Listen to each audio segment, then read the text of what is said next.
thanks for everybody for tuning into the fourth YouthMappers webinar on motivating and recruiting a team. Today is Friday, May 15th, and my name is Rachel Levy. Today we're going to be spending approximately 30 minutes reviewing how to develop your YouthMappers chapter. And just before we get started, I do want to share that this presentation is primarily meant for those leaders who are already within the YouthMappers network. And if you have any more questions that relate to learning about mapping specifically, please visit youthmappers.org. Great. So just before we get into the details, I just wanted to share a little bit about myself. I graduated from NYU in 2019 with a Bachelor's of Science in Applied Psychology and Global Public Health. And in NYU, I started and co-founded the YouthMappers chapter, which was a really great experience. This experience led to many other fantastic mapping opportunities, such as getting to meet a fantastic network of youth mappers from all across the globe as a leadership fellow, which was 2 Januaries ago in 2019, held at the University of Pretoria in South Africa. And this experience has led to inform my enthusiasm as a global citizen who loves to learn about other cultures and locations across the globe, and something that I've really felt come to fruition as I encourage others to participate in mapping. And finally, I currently work in the financial systems industry, which has some more mapping than one might assume. This just goes to show you that relevant geodata is shown across all walks of life, and you never know you're going to find your mapping skill set pop up again. So before we get started, I just wanted to see where everybody is logging in from. You can press view options at the top of your screen and then annotate and draw on the map where you're from. You can also use a lot of different stamps if you want to pinpoint where you are using a star, a heart, different colors, things like that.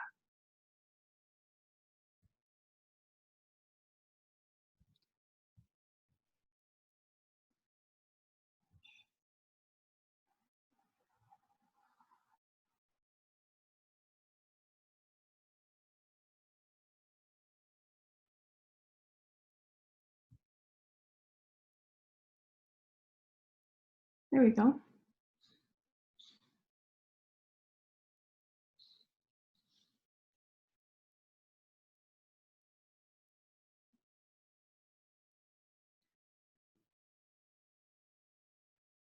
Awesome. So it's great to see where everybody's logging in from.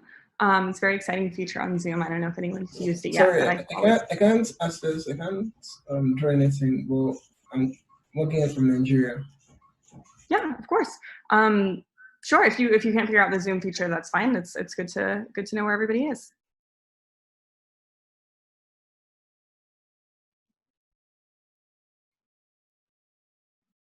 Awesome. Just gonna head to the next slide. Oh, let's see.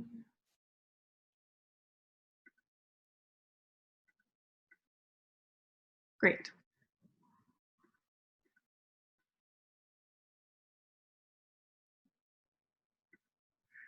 So the next step is to conduct a situational analysis. There are 3 core steps to developing your mapping strategy as a leader. So the first is evaluating, second is evaluating, and then understanding and developing. So these circles show the primary questions you can ask when understanding your situation. In the dark blue, the outermost circle, you can speak to understanding how others see your chapter. So you can ask yourself, why haven't more people signed up to participate? It's a really fun topic. It's a globally relevant issue. What is standing between people signing up to be a part of your chapter and coming to your meetings?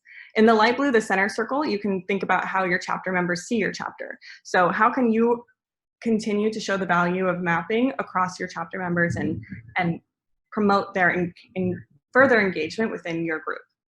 And then the green, the smallest circle, shows how you and the other members of leadership view your chapter. So you can think about where does it fit into your immediate environment? And these are all very important questions to ask yourself on each of the different levels in order to figure out how you currently fit into your kind of university, chapter, whatever community you might be a part of, but also just to organize your goals as an individual. So you could ask, in the case of the green circles, or the green or the light blue circle, if you're thinking about what kinds of members are already a part of your chapter, you could ask, is there not enough time to fit chapter meetings in with your members' studies? Or do you meet at the wrong time on Tuesdays? Perhaps there's a lot of traffic to get to your university. So just kind of understanding the ways that people can access your organization and thinking about any potential barriers to that. For me, I find a ton of value at the intersection between the green and the light blue. So that would be between the members of leadership and the members of the chapter. In my case, I see value in bringing people together from all across the globe and understanding that something is both scientific and social for the community. I find a ton of value in this intersection. And I've made it my mission to tap into that, not only for myself, but for the other members of the leadership within that green circle. And then when you can fully achieve that kind of mission and that value add for people, my apologies for the thunder, for that mission and that value add for people across both the innermost circle and the light blue circle, then it will show through to the people in the outermost circle who aren't yet a part of your chapter, but are kind of wondering where the value lies. So during the year, I live in New York City, which is a very bustling city. So you could think about it in ways of engaging the community, such as when I ride the subway, which stations have frequently trafficked bathrooms? Or when I walk around, why is there more litter collected on this street corner than that one? So it's all about framing your questions and asking these questions across each member of your chapters and understanding their different experiences and context to see where the value can lie. So the largest part to understanding your chapter in that second light blue circle represents how your members feel about the chapter. As a leader, it's critical to create your 1 month, 6 month, and 1 year goals for your chapter and prioritize the hurdles that you have to tackle to get into that scheme. You can understand a bit more about your chapter by asking if your group creates a difference between a participant's task-based commitments and their time-based commitments. So the first question asks, how big is your commitment to the chapter? You have to factor in your chapter's current functioning to understand how people can engage further. Do you meet 1, 2, 4 times a week, a month? Are people more likely to have more OSM edits when they meet in person or when they just work alone at home? So the second question asks, what does that time-based commitment look like? How frequently do your meetings happen? Do you require your chapter members to write a blog post to be considered a member? I know that some chapters across the globe are very competitive to participate in. So it's just a baseline test of how you want this to look for people, again, within that green leadership circle and then the membership leadership circle, which would be that lighter blue one. And then question 3 speaks to the growth opportunities provided. And this means whether your members can grow from participating in your chapter in a professional or personal way. And so this could help the lay stranger, either academically, professionally, or even just on a humanitarian level, understand their growth opportunities as a mapper and within the global network of YouthMappers. In my experience personally, I set out for the YouthMappers chapter to be focused mainly on undergraduate students. But when graduate students joined in, I found that their schedules were often more demanding than that of undergraduates. So this was seriously affecting the number of participants that would show up to chapter meetings, and I decided to move the chapter meetings to be right in the middle of the day at lunchtime, a time which I can ensure everyone was on campus and ready to have a bit more of a social experience, plus help us have something to snack on throughout their day.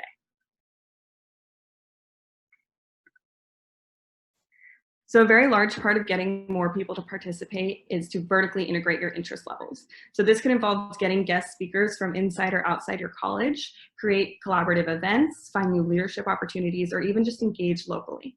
Remember that the same tactic may not work or draw every type of kind of lay youth mapper, so you might be able to ensure that your approach covers all the quote unquote bases by appealing to someone's humanitarian, academic, or maybe more social sides. An experience that I look back upon fondly is that of the United Nations Development Program. They had an event in New York, and I was able to encourage my team to show up to encourage these mappers to not only visit the UN, but help to support, in this case, an anti-female mutilation project in Tanzania, which was a really fulfilling experience that a lot of the members will look back upon positively. And they could think, wow, I had a great time throughout my university experience. And they could think, wow, a big part of that was at the UN. Why did I go to the UN? And then you can kind of integrate yourself into the memories and just kind of how people think of their time at university or in high school or wherever it may be that you're mapping, just in a more positive way than you initially thought is just an extracurricular activity. So I'm gonna deploy a poll now. So I just wanna know what kind of stage your chapter is currently in.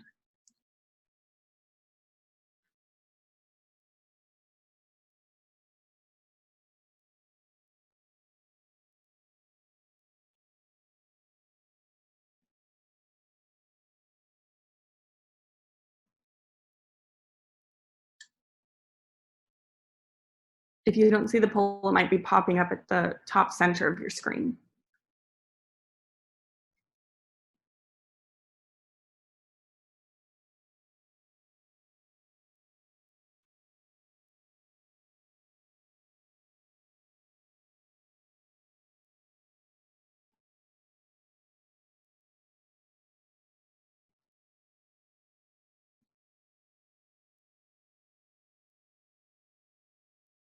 Awesome. So it looks like um, some people were thinking about YouthMappers on a more broad level and don't have a chapter set up yet, and a different amount of you are currently participating in a small chapter. Great. So I know that there are a lot of larger chapters across the globe and just kind of multi-layered, maybe over 50 or hundreds of people participating. So it's really great to know all the potential kind of uses of this. Great. So the next item is the recruiting strategy. I just want to remove this drawing, sorry. So people don't buy what you do, they buy why you do it. So ask yourself when, why, and how you're recruiting chapter members. Students are more willing to join things at the start of the school year versus in the middle or towards the end of the school year. And so if you focus the second half on the year on their chapter leadership, you can help to ensure the longevity of the chapter. This is the last component to creating a recruitment strategy and asking your chapter members how they'd like to engage. Perhaps there's a specific community issue that you'd like to help participate in, and you have the skills to help teach them how to do it in a valuable way. Or maybe the participants want to help expand their social circles and you can help them to do so. I found that even when it comes to students, especially when it comes to students, it never hurts to democratize the process and help to understand what everybody's focusing on. I hope some of these tips can be helpful. In summary, it's all about finding your unique edge as an individual, as a group, and within your frame of reference as a university to understand how others can help factor into your YouthMappers mission. So I have another poll for everybody, and that poll questions how many people are currently participating in your YouthMappers chapter.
Awesome. So it looks like the majority of people have 21 to 50 people participating in their chapter, which is an incredible statistic.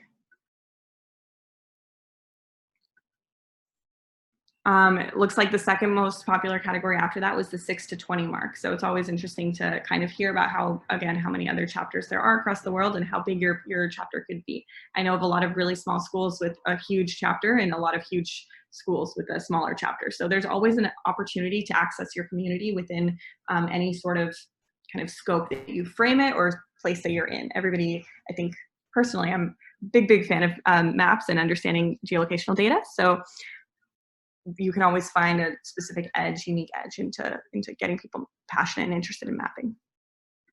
And I just think that the last part of understanding what it's like to be a mapper is that no matter how many members you have in your chapter, just know that mapping is a quick learning curve and it's simply one core concept applied to a number of different programs or varied purposes. And it's the most critical part of expanding and motivating your team is to remember that anyone and everyone can map and should map.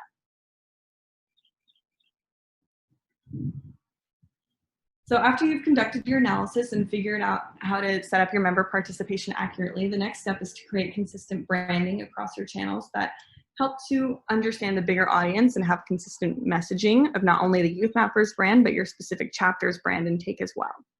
The first step to this is to create a logo that integrates with that of YouthMappers. It may seem trivial, but it goes a long way when people perceive the impact and official standing of your chapter. Make sure, of course, that you get this validated with the official YouthMappers organization. But you can use the listed below tools, just that of Adobe Photoshop, WordArt, and Paint, to help inform that process, which are all free or have a free trial for students.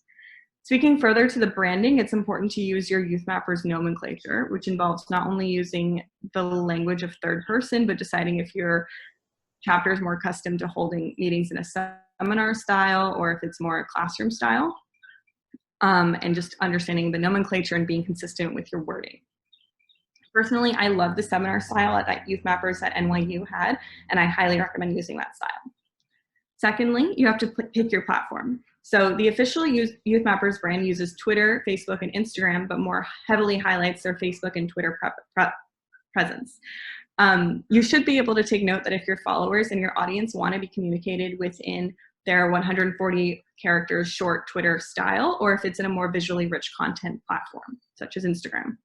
It's important to diversify your branding here, since there's no one specific approach that will directly and monumentally encourage engagement. Lastly, it's important to be consistent in this branding, which means that if you must post frequently in order to be at the front of your audience's newsfeed or timeline. This is directly correlated with your frequency of meetings, so I would recommend posting approximately 2 to 5 times per week per event in order to encourage attendance. If this programming post seems to be too overwhelming, consider assigning someone in your chapter to be the point person or quote unquote strategist for your branding content. So here's some versions of the YouthMappers logo that I modified from the YouthMappers official branding and website.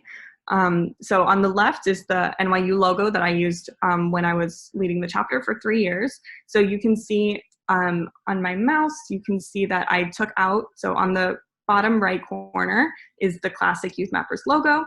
I just used, I think, PowerPoint to take out the one, oh, I'm so sorry, to take out the one person from here and put in the NYU torch, which a lot of people are familiar with as a sign of NYU. In addition to that, I just changed the color to be the NYU signature purple, which kind of, again, helps to integrate the branding, make it seem more official, and have people more enthusiastic about your event. Secondly, I changed the Texas Tech University logo to be representative of a YouthMappers one. So I just put the world on each side of the T, you can see here. So just a cute little thing to show it's official from both sides, and it's something that you can create your unique brand with.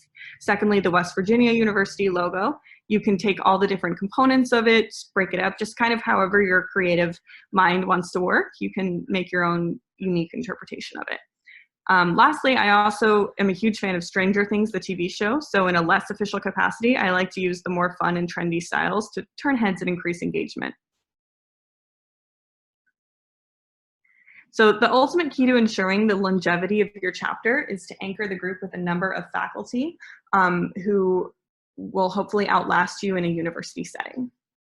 In the US, the university system lasts 4 years long, which means that every 4 years, a whole new set of students is cycled in, and the efforts of the YouthMappers have to stop and then begin again with a new person. So you can help to combat that by using a faculty advisor to establish the YouthMappers brand and prominence throughout the university by expanding your reach to the faculty members network, advising on global issues to their field of expertise, and helping to create long-term goals and expectations.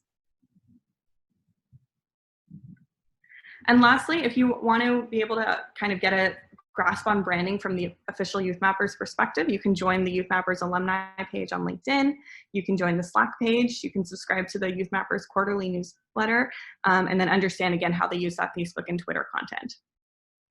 So I'm happy to help out anybody in their chapter specifically if you have any more targeted questions. Otherwise, please feel free to email myself or Dara at the official YouthMappers site, and we're more than happy to help out. Thanks for coming to this presentation.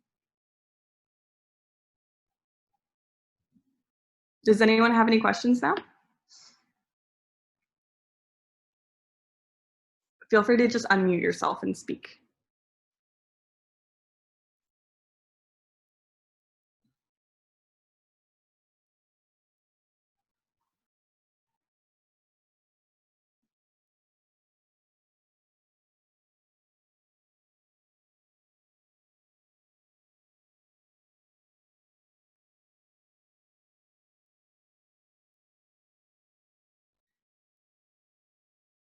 Yeah, thank you very much for the wonderful presentation. I have a question. Is it possible we design our logo like for a chapter specific logo and also print it out like as swags, or we have to use the YouthMappers official logo for any form of swag we want to print? Yeah, you absolutely don't have to use the YouthMappers official logo. Thanks for asking. I just find that it's helpful to communicate the official standing of the brand and understand that you're officially linked with the global network with by using the logo, but you by no means have to use that rule. I think it helps a lot with branding to use any logo at all. So just having one is a great step.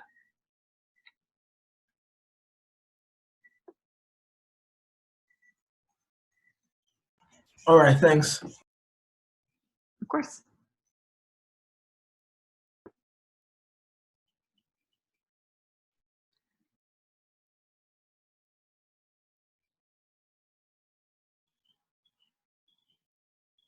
So if anyone has a success story from their chapter around the globe, we'd love to hear it. So if you'd like to share now, you're also welcome to do that.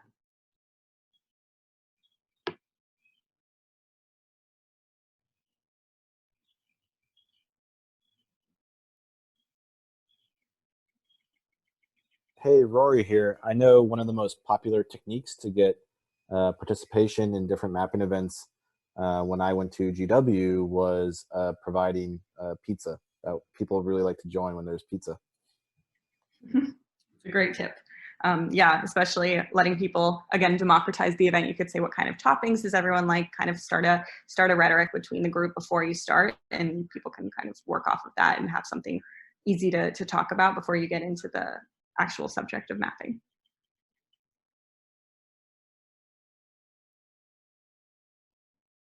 Awesome. Well, thanks everybody so much for participating. I'm going to stop my screen share, but the slides will be sent out in a PDF format as well if anybody has any wants to use this as a reference document in the future.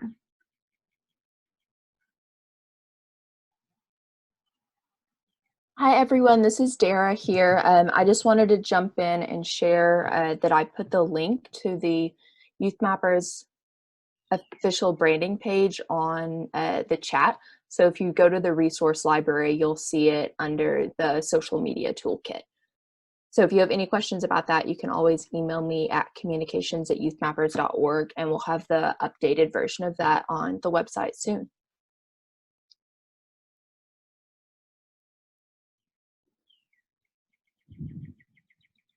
Awesome. Thanks so much to everybody who joined from all across the globe. And I hope to see all of your edits on OSM sometime soon.